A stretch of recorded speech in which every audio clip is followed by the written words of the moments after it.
Azizlar, Italiyani mini obzorini ko'rmoqchi bo'lsangiz, albatta Costa'ning kemalariga chiqing, ayniqsa Costa Smeraldaga. Chunki barcha jihozlar, barcha auditoriya, mana shu atmosfera hammasi Italiya ruhida, demak, tashkil qilingan.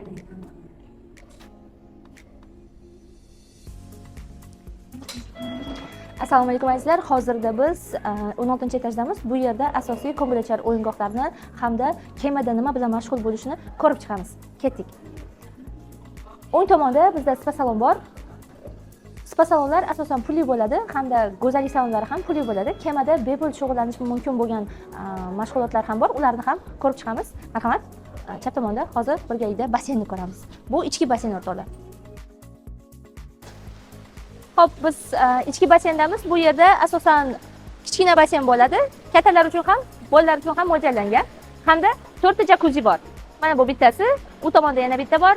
Hop, narigi burchak hamda bu yerda 4 ta jakuzi ham ertalab soat 10 dan boshlab kechki soat 11 gacha bu basseynimiz ochiq bo'ladi.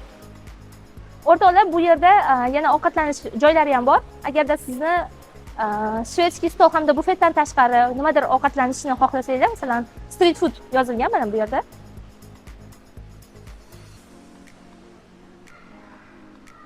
Soatlarini ko'rib chiqishimiz mumkin. Ish soatlari obedda boshlanar ekan. Soat 12 dan 19:00 gacha hamda 20:00 dan 5 ertalabgacha ishlaydi. Ya'ni kechqurun qornimiz ochsa, bufet yopiq bo'lsa, qayerdandir ovqatlansa bo'ladimi, pulga sotib olib bo'lsa ham deydiganlar uchun mana shu yerni tavsiya qila olamiz.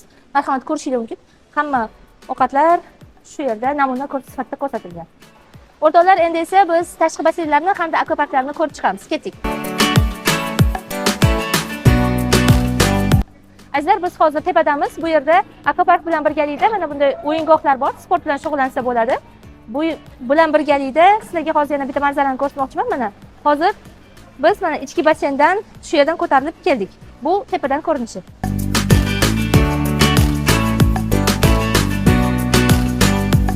Azizlar, hozir biz kemadagi eng yuqori qismini birgalikda ko'rib chiqamiz. Bu yerda manzara juda ham chiroyli.